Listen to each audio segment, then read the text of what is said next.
Coming up on this episode of Nintendo Cartridge Society, we release concept art for Wah Mark and Wah Patrick. It's dangerous to go alone, so the Nintendo Cartridge Society goes with ya.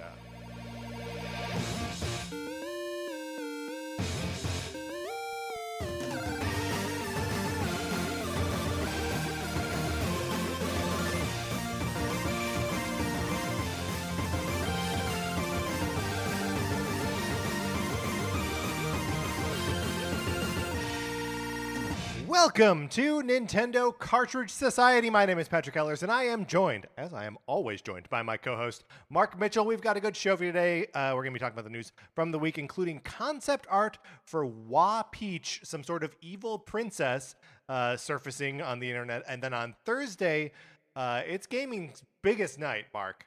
That's right. It's the 4th annual Cartridge Society Awards. I already have my tux laid out. Yeah, as do I. My top hat, properly fluffed and top-y. And I've booked a double-decker limo for us. And we're going to be riding to... Where are we hosting the Carties this year? Ooh, we haven't actually found a venue yet, well, so we'll that's find probably a venue. something. It may be coming to you live from the double-decker limo, which I think is cool. That could be fun. There's a mobile... hot tub in the back. Yeah, totally. More mobile award shows, please. They could be on like boats or something, right? It certainly could be. Okay, we're gonna find a great venue that maybe it'll be on a plane. It might be best for the this year's Carties to be in international waters. I mean, kind of always true, but I expect that we will be delivering such scorching hot takes in the form of awards being handed out that it would be best if law enforcement cannot legally enforce anything upon us. Yeah, I just think it's best for all involved. It's the best night of the year. The brightest superstars come out to shine. But if you would like to support us in our endeavor to recognize greatness within the video game industry, you can go to patreon.com/Nintendo Cartridge Society. And if you choose to support us there on the 8-bit or 16-bit levels, you can get access to our once-a-month episodes of miniseries. We just revisited NCS Detective Club, where we talked about, what's the name of this episode of Murder, She Wrote? A Christmas Secret. A Christmas Secret. Here's a little tease for this episode of Murder, She Wrote that we talked about. No murder. Yeah, that's right. Yeah, the secret that there is no murder. There are other secrets as well. You're right. But yeah, so we have an entire mini-series of NCS Detective Club where we're talking about the greatest detective shows on television.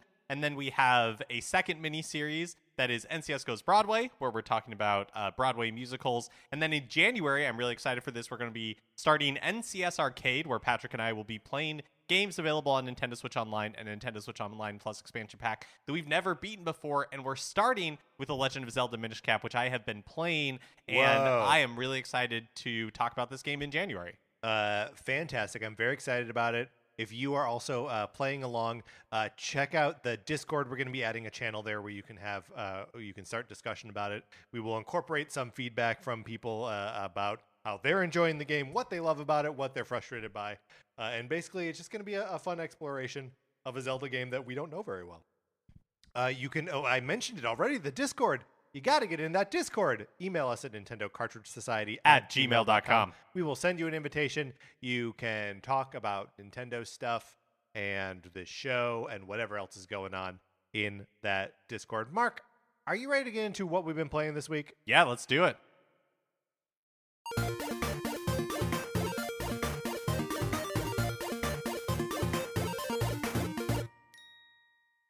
Let's start with the Tetris Maximus Cup, because that's where we overlap in our experience this last week. I assume that you played it, got the theme. Yeah, that's right. It's a WarioWare Move It theme. Yeah. How did you feel about this theme in general? I've got to say, I thought the music for it was some of the most appropriate, best Tetris 99 Maximus Cup music. It's appropriate to Tetris 99. Is yes. What you're saying. Okay, And so I thought that was nice. Yeah. I did not listen to it much. I put it on a little bit and then was like, you know what? I'm just gonna listen to a podcast while I knock out these rounds. I obviously still like and love Tetris 99. I've played so much of that game now that it's hard not for me for me to not view it as a chore. Yeah, I can totally see that. I have 495 hours in Tetris 99. That's a lot of Tetris 99. That's a lot of Tetris 99.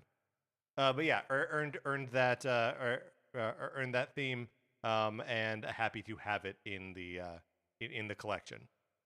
I've also continued to play Super Mario RPG. I'm slowly making progress in it. You know, I've started playing Minish Cap, and so that's taking up my time. I'm still enjoying Super Mario RPG. One thing I think is really funny about it is you have the character designs that are all based in like the Mushroom Kingdom, or characters that fit in with the Mushroom Kingdom. Like I feel like Mallow, I feel like Geno, I feel like a lot of like those characters fit within the general look of what I expect from a Mario game. Sure, okay. And then there's like boss characters, and these things can look like anything. Like they do not fit the Mario aesthetic at all. So I agree with that in some ways, but like, are you referring to like the weapon enemies, like the weapon bosses? Like the part of the Smithy gang.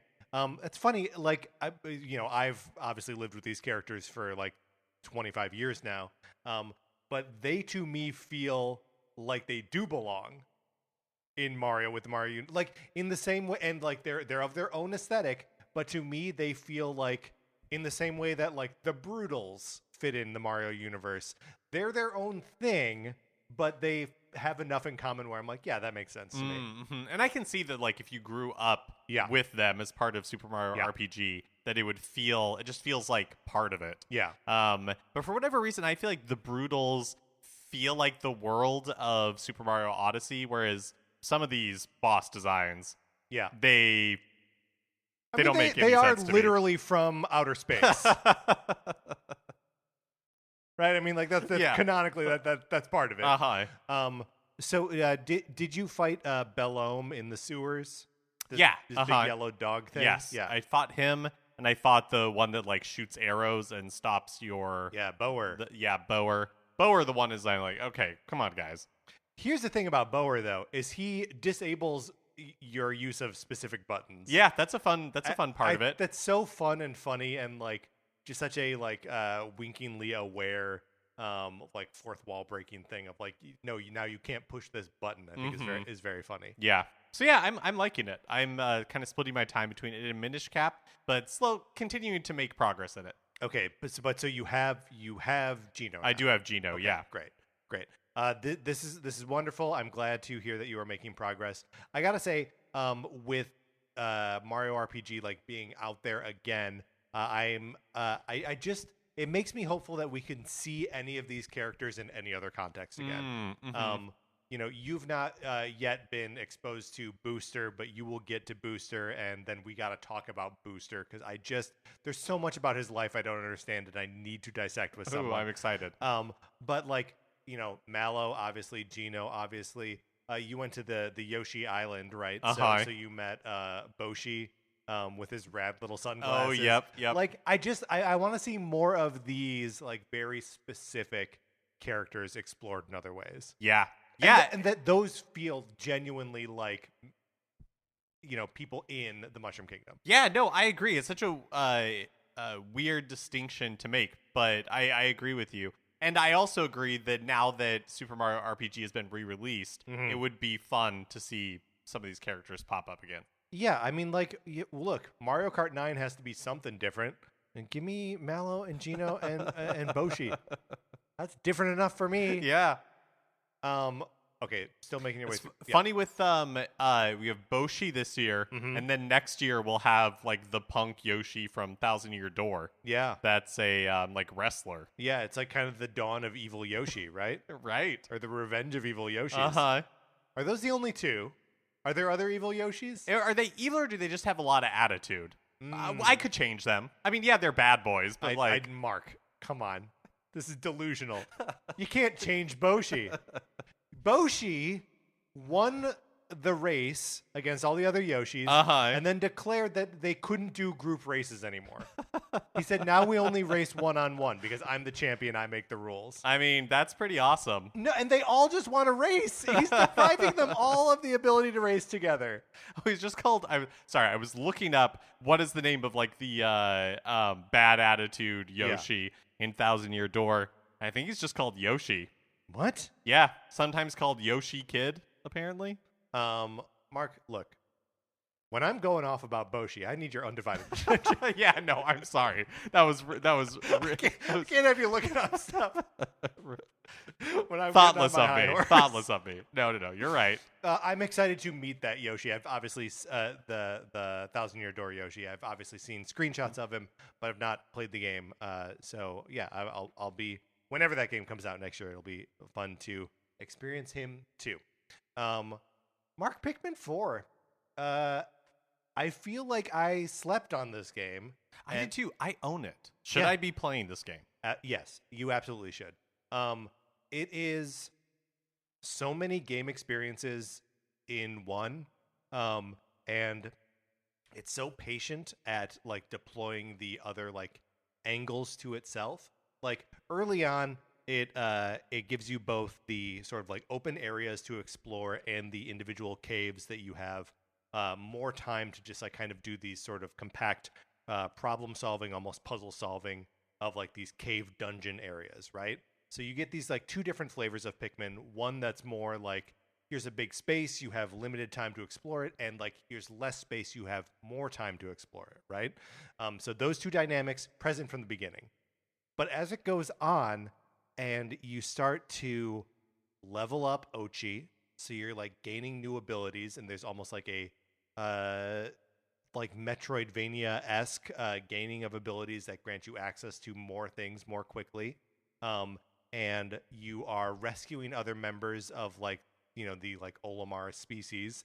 And they're all like added to your camp, and they are giving you more like mini games to play, more like challenges where it's like you got to do this thing but faster, or this thing but with only this kind of Pikmin or whatever. And it just and like the nighttime mode, which gets introduced after you rescue one of these guys, which is like a tower defense sort of thing. And that like every time you start a new day, you're like, what flavor of this experience am I going to have? And you know, progress is gated behind how much of the sparklium you gather, and sparklium is just in all of the collectibles, right? But you don't need a super high percentage of sparklium to unlock the next area, move on to the next zone. So like you can really just engage with the parts of it that you are having fun with. I have gotten to the point now where I'm like, it's all fun to me. I want to do it all, but I can do it in whatever order, you know, where I'm like, this is going to be a night where I just do night missions, or this is going to be a night where I'm like just going back down into those like dungeons and like those caves. And I just think it's phenomenal. Like it's really, really good. And it makes me want to like revisit the 3 previous Pikmin games and be like, what was I missing? Like, why wasn't it, whatever wasn't clicking for me before, can I just go back to them now with the knowledge that Pikmin 4 is good, and just like hang on to the other ones? I feel like I haven't played Pikmin 4, but I read the Ask the Developer that Nintendo published around the release of Pikmin 4, and I feel like what you're describing, I don't know that you would find it to this degree in the previous 3 games, because I think it's something that they identified as important for Pikmin 4 and leaned into.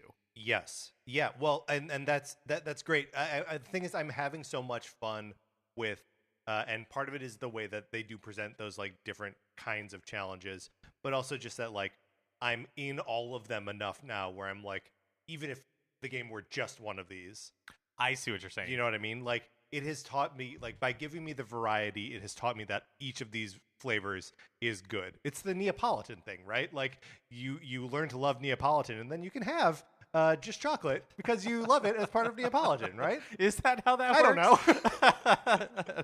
Point taken, though. Right. Yeah. Look, I jumped at an analogy, and I feel like I landed it. But so yeah, I mean, it's I've been having Pikmin dreams, and I just like I'm it is occupying my brain space in a way that like I know that when a game gets there in my brain, I'm like, oh yes, this is part of me now forever. The fact that you haven't talked about it makes me think that it's not an issue at all, but how does it control? Great. Yeah.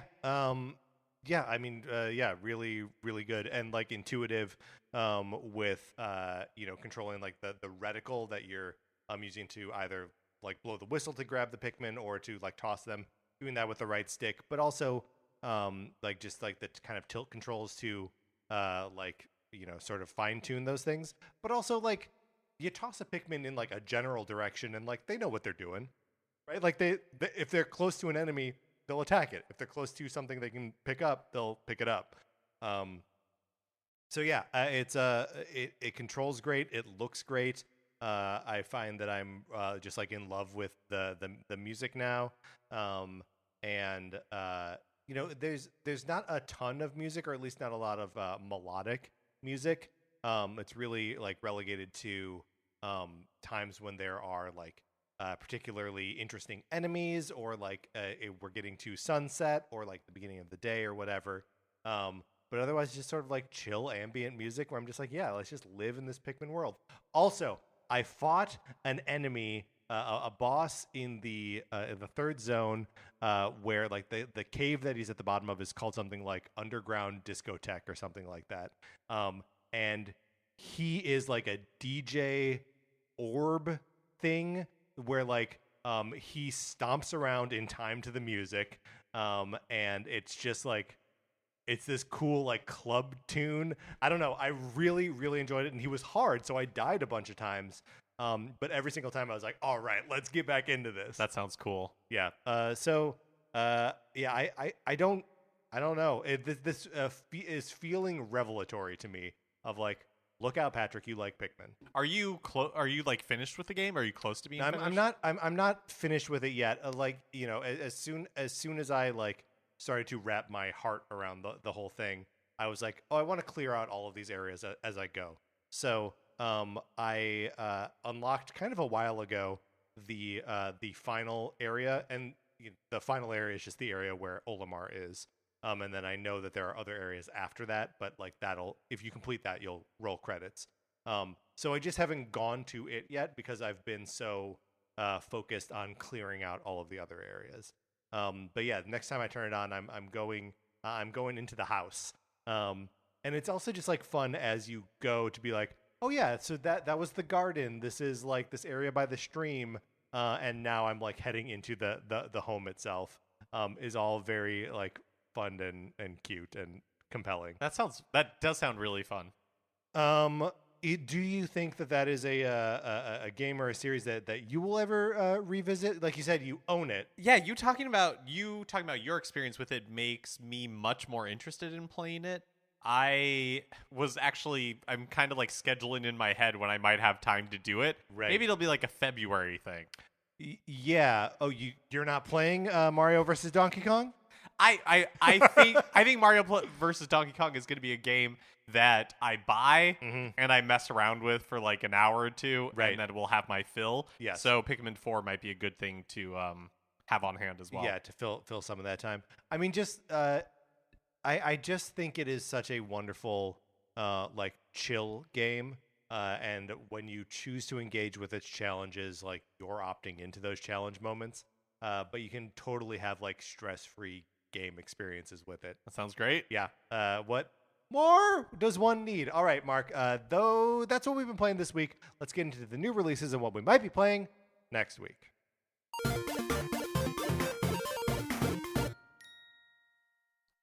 Today, Tuesday, December 5th, Fitness Boxing, Fist of the North Star. Ooh, take it again. Released. Take it again without the stumble. Fitness Boxing, Fist of the North Star. Yeah! is released. This game made me laugh when it was announced at like a Nintendo Direct in February of last year or something. Maybe it was one of the more recent ones. No, I think this is an old one. Because I believe that we talked about it in our wait. Yeah, I can't remember. I don't remember. I can't remember when it was announced, but it feels like it's been a while. It was in a Nintendo Direct. Yeah. And when it showed up, I remember thinking it was very funny. We were hooting and hollering. And now it's here. Mm-hmm. And then on Thursday, December 7th, Outer Wilds Archaeologist Edition is released. This was featured in a Nintendo Direct also many years ago and is now, I say also, knowing, like, I actually know when Fitness Boxing Fist of the North Star was revealed. Feels like it was a long time ago. It does feel like it was a long time ago. But also, I just want to I want to loop back around to the question here. Fitness Boxing Fist of the North Star. It is hard to say. We have the note here in our show notes that it's the retail version. And also the Fitness Boxing Fist of the North Star expansion pack is also coming out the same day. Oh, so is it possible that it was previously released digitally and is now just being released physically? Yes. Yeah. Let me see if I can quickly Google That's my this. hypothesis. I'll start talking about Boshi for a little while. Yeah, I know. I was going to say, this is the perfect time. Let's see. Yes. In fact, it has been so long since it was released digitally. March 2nd, 2023. Ooh. So yeah, all of this is coming together. Uh-huh. But we can still be excited that Fitness Boxing Fist of the North Star is being released on retail. Yeah, very good. And then there's also, just as long as we're shouting out DLC, there's Disney Dreamlight Valley, A Rift in Time, also coming out on Tuesday. Yes. And then Outer Wilds Archaeologist Edition Yes. featured in the most recent Indie World Showcase after it had been revealed at I want to say Nintendo Direct in like 2001. By 2001, I mean 2021. That'd be a big difference. Sure. And I know Outer Wilds is a really great game. I know it's available on every other platform, but I might pick this one up to eventually play. And then on Friday, December 8th, Star Wars Heritage Pack, which we had talked about in a news episode a few weeks ago, is just a collection of all of Aspire's Star Wars games that they've released digitally already. Will now be available at retail, but I think it's just a download code. Probably that you're probably just buying a thing with a code in it, or maybe like one of the games is actually on the cart if there is a cart. Yeah, I bought this. Oh no, I remember this. Hold on, let me. Yeah. It's like all of them, but like Knights of the Old Republic 2 or something. Yeah, I mean it might be both of the Knights, Knights the of High the Republic. Well, Old Republic. That's where I'm getting tripped up. Yeah, I bought this a while ago. Again, like just they're the digital version at any rate.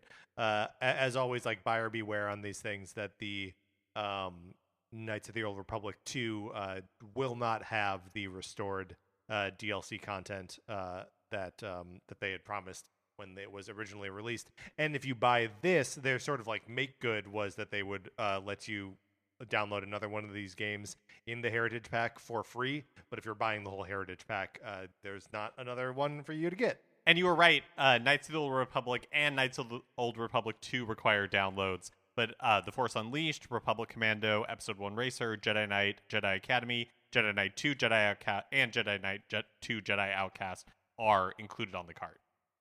Right. And it stands to reason that there is just more recorded dialogue in the Knights of the Old Republic games. All right. So those are the new releases. Let's close this out. Which brings us to a regular segment on our show. It is time for 433. In 1952, American composer John Cage wrote a piece called 433, wherein a performer or a group of performers didn't play their instruments for 4 minutes and 33 seconds. For the purposes of this show, our instruments are talking about Nintendo. So, for the duration of one performance, 433, Mark and I will talk about something not at all Nintendo related, thus fulfilling the contract of the piece. Mark, recently Sarah and I watched Home Alone, and so you and I now are going to rank the McAllisters. This is the family from Home Alone. And are we ranking Kevin McAllister, the kid who has left Home Alone? Are we ranking his immediate family? Are we ranking the extended family? So here's what I think we should do. I think we should start at the top, start at number one, and then like kind of work our way down because they get forgettable pretty quick, right? And I think we should open this up to all McAllisters. Okay. So there may be some like table setting that needs to be done here first.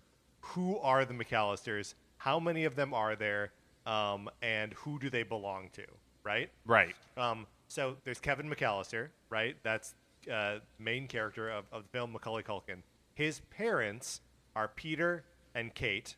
Kate played by Catherine O'Hara. And then he has 4 siblings: Buzz, Megan, Linny, and Jeff. Okay, and Buzz we all know, right? That's an obvious one. Jeff is the actor who plays Big Pete from Pete and Pete, right?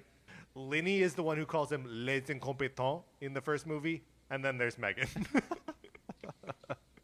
Okay, so that's like the like sort of immediate McAllister family. But then Peter has a brother. Peter has two brothers, right?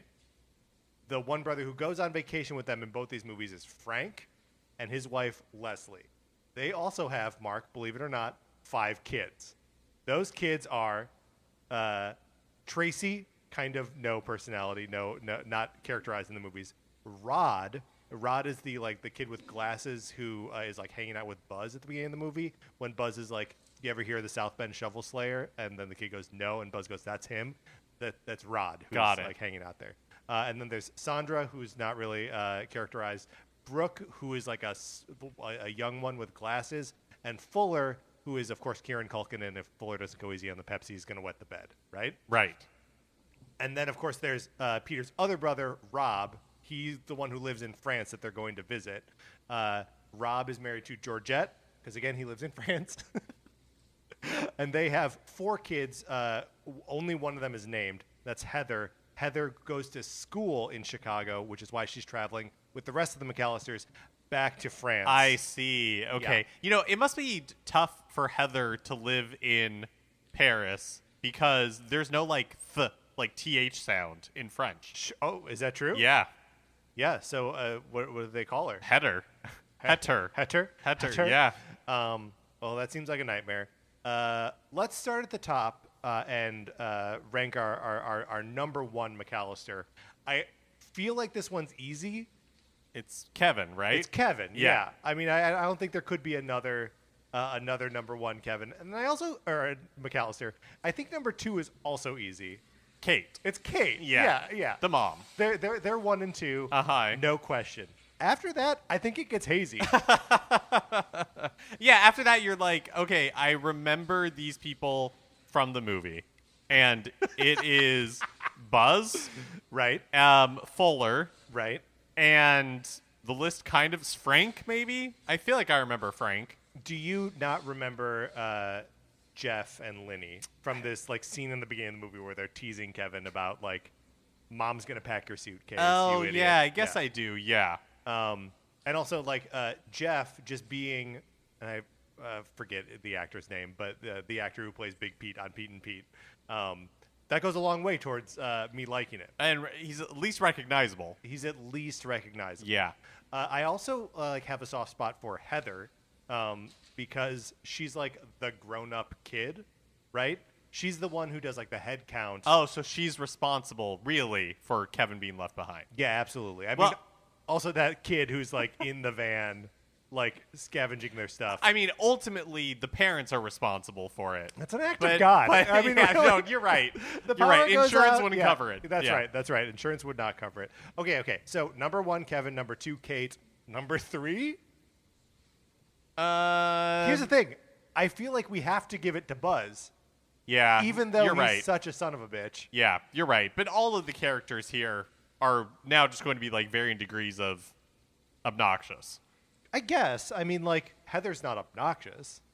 I guess that's true. But yeah, kind of everyone after that is pretty bad. Okay. We're putting Buzz at number 3. Okay.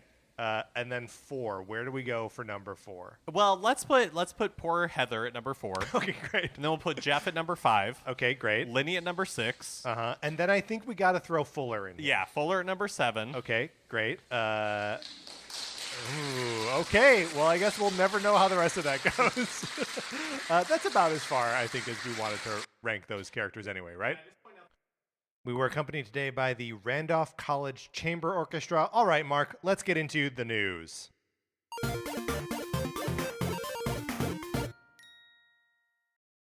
Fumihide Aoki, the original designer of Waluigi, shared images on his Instagram of some drawings he did of a potential Wapeach character. Wapeach was originally pitched for Mario Tennis 64, but the drawings were done during the development of the GameCube game Mario Power Tennis. Okay. Set the internet aflame. Uh-huh. Right? People want a Wapeach. I think the appetite for evil Mario Princess very high Very high. because people crazy about Bowsette. Uh-huh. Not real. Not real. Not real in any capacity. This Wapeach, at some point, real in some capacity. Real in some capacity. Aoki says that he's not sure why the design was ultimately scrapped. I think part of the problem is that Wapeach is too cool Ah, yes. in these drawings, because, like, Waluigi's a loser, Mm-hmm. Wario's a loser, Yes. but Wapeach in this just looks really cool. She does just look cool. Like that is the issue. She's got like a black leather aesthetic and like enormous boots. Uh-huh. Like she's cool. Yep. She's just cool. There's one image of her, instead of holding a normal tennis racket, holding like an axe. I don't know, kind of has like a Beetlejuice type thing going for me. Do you know what I mean? Going for you? As she's holding the axe, she looks like an Itchy and Scratchy character to me. Oh yeah. Yeah, I totally see that. But yeah, I mean, I think that's part of the problem with the character. Yeah. Is Too how, cool. Yeah, is too cool. Also, it should probably come as absolutely zero surprise that since his posts went viral and got picked up everywhere, Aoki has made his Instagram private and deleted the post regarding Wapeach. Right. He was probably gently or not so gently reminded that he signed an NDA when he started working with Nintendo and was never to reveal this stuff. I also imagine that he, was just previous to this living a normal, quiet, ordinary life where he would occasionally post drawings or things of interest to him. But he just unfortunately happened to post something that there's a frenzy for on the internet. Yeah. And I bet his life was a living hell. Yeah. From the moment he posted it. I mean, what he did was he had been sitting on for decades the One Ring, right? Right. It was in an envelope on his mantle, and there it rested forever. And then one day last week, he puts the ring on, and bam, Eye of Sauron zooms in on him. That's what happened. No, it's true. I mean, I think he was probably completely unaware of these corners of the internet. Yeah. Like, he was just living his life. Yeah. And then he innocently posts this one image. Huh, not sure why we didn't ever use these. Yep. These are kind of cool, These right? are kind of fun. I will share this with the world. Right. Big mistake. Huge mistake. Yep. Don't share anything. Nope. Keep yourself bottled up. Anything you do to express yourself, make sure no one sees it. Mark, what is your? So obviously, I spent a lot of this, the beginning of this episode, being like, let's get some of these crazier characters in here. What do you think? Like, is there? First of all, there's no universe where the fact that this character has been like sort of exposed now as like something that was in the mix 20 years ago makes me think she will never see the light of day. I definitely don't think we'll ever see a version like this. Yeah. I also think, I don't know why. Because, yeah, I guess you could have like a grotesque version of Wapeach. But I feel like, or, of Peach. Yeah. But I feel like that's what this is missing. This is just a cute character design. Right. It's missing anything that makes it, I mean, I guess maybe like the evil part of it is what they were trying to lean into, but that doesn't come across. That's interesting. For whatever reason, like the grotesque parts of Wario and Waluigi don't feel mean to me, like mean to the characters, but making a grotesque Wapeach, I don't know that you can do it in good taste, right? Like I think there's always going to be something like a little bit offensive or off-putting about like whatever you have to do to design a grotesque princess. And I feel like they kind of accomplished what you would want out of a Wapeach with Rabid Peach in the Mario plus Rabid series. Sure, yeah. Because that's not like grotesque, but right, no, but it like has behaviorally. It's behaviorally grotesque. That's right. Yeah, that's very interesting. But yeah, I mean, I feel like the reaction to these illustrations of Wapeach are a good example of why like Wapeach doesn't work in this iteration. People like her too much. Yeah, there's just something like missing. Yeah. And she'd have to be a loser, and that just feels like really hard to accomplish. Yeah. And we already got 2 of those, maybe more. Who else of the Mario and Friends is a loser? Toad. Oh, that's, you don't like to hear that, but you know it's true. Hi. Bowser Jr., of course. Of course, yeah. It feels kind of rude to call a kid a loser. Sometimes it's true. Look, we were just ranking the McAllisters, and we got to say Fuller, a loser. The Bowser Jr. of his family. That's right. Could Microsoft's Game Pass eventually end up on Nintendo hardware? Did we not do enough time on Wapeach? Does it feel like like the Earth has shifted and we are just we like, oh yeah, I guess the Earth moved, and now we're like moving on to Microsoft. It is interesting that it was explored to this detail. Yes. Although I guess we don't really know. So I put one illustration in here, and then there were other illustrations shared. So obviously some amount of thought was put into it, but I wonder like how far down that road they actually went. Like how far into consideration did Wapeach actually make it? Yeah, well, and like it's also just one of those things where you're like, how many other characters get pitched for these things that we'll never see, that we'll never like even be able to conceptually wrap our heads around. Right. This is one that made it through the maze and found its way out. And think of all the other skeletons at dead ends, right? Yeah. And also like Wapeach. Okay, so let's consider a scenario with Mario Tennis 64 where Wapeach did exist. Okay. And was like, what would the purpose of Wapeach be? Not the tennis partner for Wario? I mean, but he has Waluigi. Right, but in this world, does he not? Yeah, I mean, maybe that's it, is that you get a Wapeach instead of a Waluigi. Also, nobody would believe for a second. I mean, yeah, nobody would believe for a second, except maybe in the like CBS sitcom sort of way, that like Wapeach would be romantically interested in Wario. Right. Yeah. No, they're pretty good about never giving Wario a romantic interest. Yeah. Do you think they also would never do Wapeach now because her name starts with Wap, and like that song? I think they'd have to think about it. I think they'd really have to figure it out. Yeah. Because that's an issue. Yeah, definitely. Because what I was going to say is like, is there is Wapeach like Peach's tennis partner, and so Daisy doesn't? I mean, now like, Rosalina needs a tennis partner, right? Right, yeah. Unless we have someone else from space. Illuma. Rosalina's tennis partner should be Gino. Rosalina's tennis partner should be Gino. Yeah. Yeah. Okay. That would be fun. So on whatever the next Switch is, the Mario Tennis, we still don't have a home for Wapeach. But again, I don't think they can use that name. I don't think they could either. And so maybe it's just best to leave it there. Yeah. Okay, the Earth has moved. We've acknowledged the Earth moving. Could Microsoft's Game Pass eventually end up on Nintendo hardware? Unsurprisingly, I feel like. It sounds like Microsoft, would like love to see that happen in the same way that they would love to acquire Nintendo, right? When they're talking about like, what is the ultimate end game here? I'm sure they're like, it'd be great to have Game Pass on everything.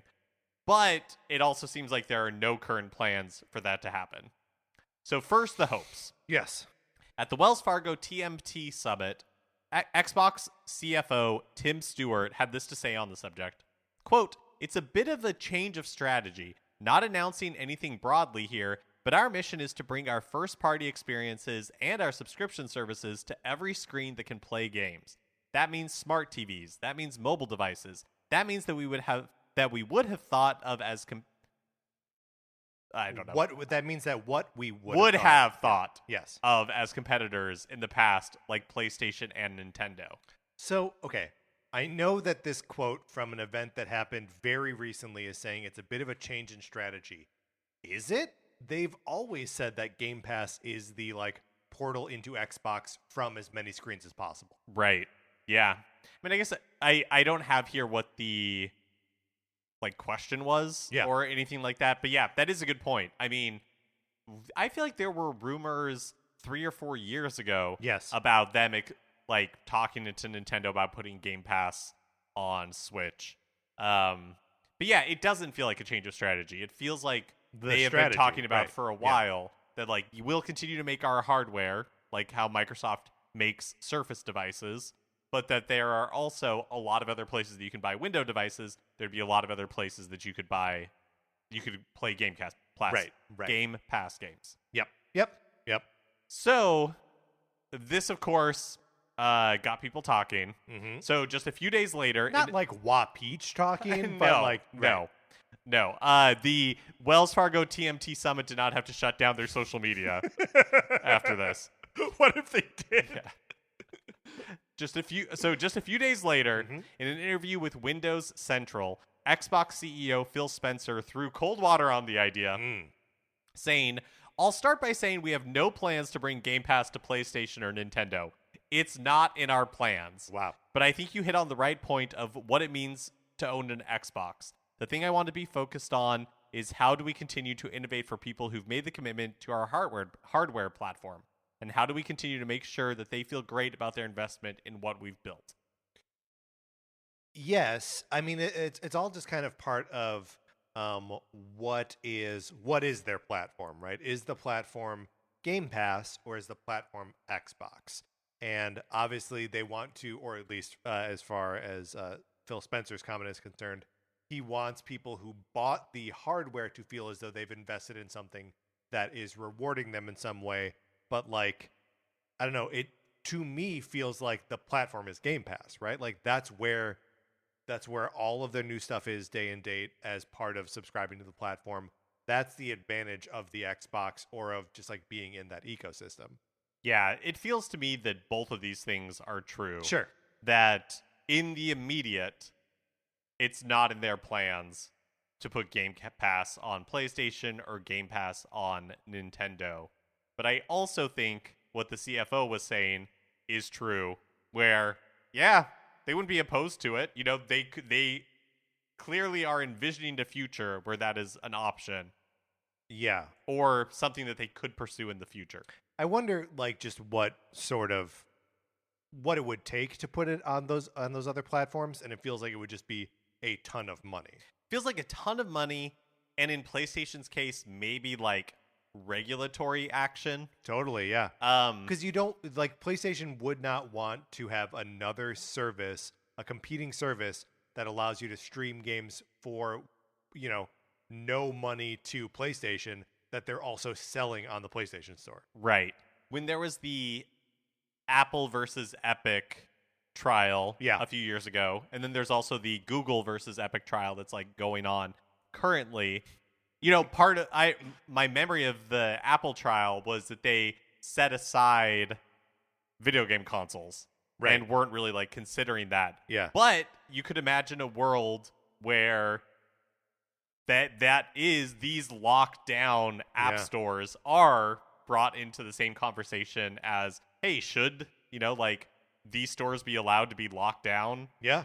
Walled gardens? And in a world where the answer is no, that like none of these should be allowed to be that, you could see Xbox putting an app on, you know, the Nintendo eShop if it's capable of doing so. Right, and then Nintendo just being like, well, we don't like it, but what are we going to do? Right. Yeah. Developer Level 5, of Professor Layton and Yokai Watch fame, held its Level 5 Vision 2023-2 event last week. Decapolice, announced in the February 2023 Nintendo Direct for release in 2023, has been delayed to 2024 or beyond. The title card says post 2024. Right. Which to me means 2025 or beyond. And then there was some, I saw some clarification or at least other posting on like social media that it is coming in 2024. So I don't know if the messaging got mixed up. I don't know who's wrong. Right. But it's at least not coming until 2024. Yeah.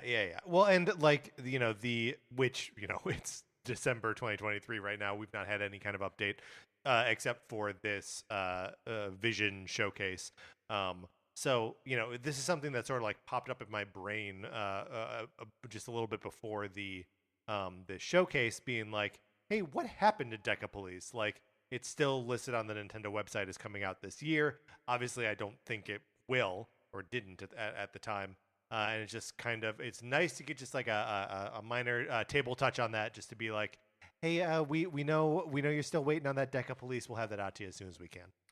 That's right. Right? Just a check-in from the Level 5 waiter. Yeah, that's right. Rumors that I were reading I was reading were saying that after it got positive impressions at some shows and stuff, Level 5 decided to turn it into an open world game, which it was not previously. Okay. Which feels weird that they'd be like, hey, this game is getting some good impressions. Let's completely change the format of the game. But yes. Here's the thing that's getting good impressions. Let's change it. Let's make it so that, I mean, I don't know.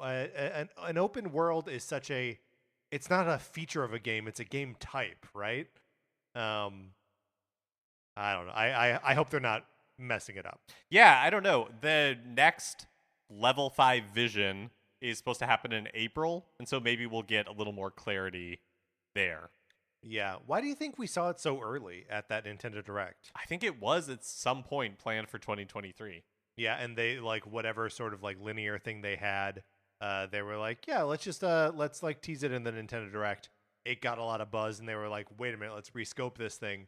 We've actually got something that Western audiences are interested in. Because outside of Ni no Kuni, right, there's not really something that outside of, I guess, Professor Layton. Yeah, right? I would say Professor Layton. Yeah. But Yokai Watch doesn't hit over here, so yeah, maybe that's it. Maybe they're just seizing an opportunity to, do something with the attention they grabbed with that trailer.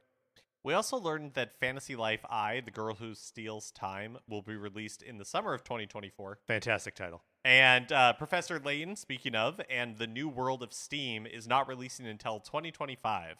Both, I think, were revealed in that February 2023 Direct. So was Layton revealed in that Direct? I think so, okay. With a tease. And then, so yeah, now everything. So I don't think Level 5 released anything that they teased in that February 2023 Direct. Yeah, it doesn't seem like it. With Layton coming out in 2025, we know now, right, that Grand Theft Auto 6 is coming out in 2025, right? Yeah. That it's interesting to start to get those dates on the calendar, right? I know, yeah. I mean, not dates, but release windows of here are games coming out 2026. We've crossed whatever event horizon that is, where it's yep, games coming out in a little over a year are 2026. 5. Yes. Yeah, wait a minute. So, yeah, 2025. You're right. Yes. I just jumped ahead. Yeah. In a new documentary titled Earthbound USA, Mother Series creator Shigesato Itoi discusses the possibility of a Mother 3 localization. Here we go. And IGN quotes Itoi as saying, "I've talked about it with Nintendo before. Apparently they were presented with an offer to use the translation. Editor's note. I think that's fan translation. Sure. I think they were what he's saying is that Nintendo was presented with an opportunity to use a fan translation as the official translation. How exactly can Nintendo be offered that? I don't know. I mean, goes back to the conversation we were having about the Knights of the Old Republic 2 deleted content, where it's that's fan-generated content. Anything that someone created for it would presumably be the sole ownership of the person who created it. And how can you get the permission from everyone who worked on it in order to do that, especially when it's all forum names and stuff like that. Yeah. I would assume the same is true of this fan translation. Yeah, I'm not sure. But I think that's what he's talking about here. Okay. All right, so going back to the beginning. Yeah. I've talked about it with Nintendo before. Apparently they were presented with the offer to use the translation, but they said it wasn't quite as simple as that. I think it'd be really interesting if they took up the offer. It'd be hard to make something like, say, an automobile with fans. But doing it with software, I believe there'd be a chance to make something that would be better than what the company could have made on their own. Which, first of all, that's interesting in and of itself. Yeah, that's an interesting, progressive idea of, but it's also so progressive as to be almost anti-capitalist, and Nintendo is a capitalist company. It's antithetical to what they do. Yeah, but I think it's so interesting to hear a creator be like, yeah, actually, I think that if with something like software, you could make something with fans that would be better could be made without fans. Which, I mean, is just true in the modding community, right? That's how. Because you'll just see mods and patches and stuff that are fan generated that just improve performance of the game, right? And to your point, it being like antithetical to capitalism, Yeah. a lot of that times is because it's a labor of love for these fans. Yes. They just really love this game, so they're going to spend their own time to translate it. Right. Even if it's not commercially viable, they're going to add the content from Yes. KOTOR 2 back into the game because they just love it so much. Right. And that's something that you can do for free because you are not selling it. Yeah. Right. And the only way that Nintendo would release these things would be if they were selling it. Yeah. Right. So, like, to then not pay for the work, that's where everything gets like, yeah. So, yeah, we're saying the same thing. There's another, and then Itoi finishes his thought with a quote that I also really like. Usually when I'm done with something, I'm done with it for good. You can't give up on projects you are in the middle of, but when you put an end to something, it's best to just leave it alone. The older you get, the more stories there are for you. I love that. There's something that a friend of mine used to say about recording, like making music, that when you're recording a song, there's no such thing as a completed recording, only an abandoned one. That at some point you have to say, okay, that's it. We're not gonna. You can always find more to change, more things to tweak, and at some point you just got to be like, the way it is right now, it has to go, and then we can move on and be done with it. And I just like the idea that the older you get, the more stories there are for you. Like, yeah, just keep going, keep pushing forward. Finally, in a video last week posted to his YouTube channel that was about user interfaces in games, Kirby and Smash Bros. Creator Masahiro Sakurai mentions that during the development of the GameCube hardware, he suggested to Nintendo that they should add a scroll wheel to the GameCube controller. All right. The idea being that settle down. that it'd be a fast and efficient way to deal with menus in games, or say easily choose a character from a large roster. Already teasing the idea that he's going to introduce the largest roster. Nintendo obviously didn't end up going for this idea, but I think it's a pretty good one. Mark thinks it's a good idea. Yeah, I mean, imagine just like a small, like where the bumpers are, just a small like wheel that you're turning to quickly go through menus. Oh man, that wheel is gonna get so grungy. It's gonna have little flakes of dead That's true. skin Could stuck you in there. imagine could you imagine spinning it and just like Cheeto dust? Yep. Escaping. Over it. Yes, you're gonna spill Pepsi in that thing for sure.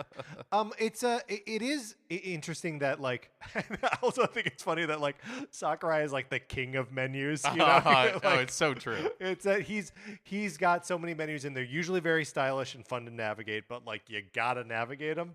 I just think that it's funny that he was like, I don't know, put a wheel on there so you can do it faster.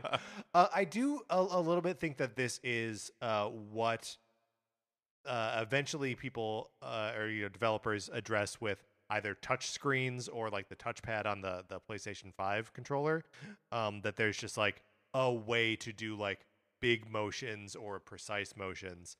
And yeah, I think between touch and gyro, like we've gotten that sort of menu navigation down pretty pat. Also, finally. Here's a real finally. The last one was fake. We'll be on our holiday release schedule when it happens. So just a reminder to set yourself a calendar event for the Super Mario Brothers Wonder Tetris 99 Maximus Cup happening next week. So it kicks off Thursday, December 14th at 11 p.m. Pacific time and runs through Monday, December 18th. Right. So, yes, make sure that you're doing that so you can get the Super Mario Brothers Wonder theme. Do we want to go over what our holiday schedule is? Sure. So next week we're putting out one episode. The week following we're putting out one episode. Both those will be out on Tuesday. And then the week between Christmas and New Year's we are taking off.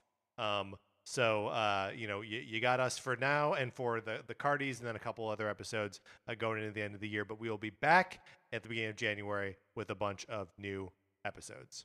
And some of those we've recorded already, and I got to tell you, there's some good content coming out here for you. I'm really happy with what we've done, Mark. Are you? Yeah, I'm really excited. It's good stuff. Excited to share with you. All right, Mark, let's close this out. All right, that is going to do it for this episode of Nintendo Cartridge Society. Remember, you should be in our Discord. Email us or email us, and we'll send you an invitation. Nintendo Cartridge Society at gmail.com. Anthony DeLuca made our logo. Our theme music is provided by Apepetti. You can get more of his music by going to apepetti.com or by listening right now. For my co-host, Mark Mitchell, this is Patrick Eller saying thank you for listening.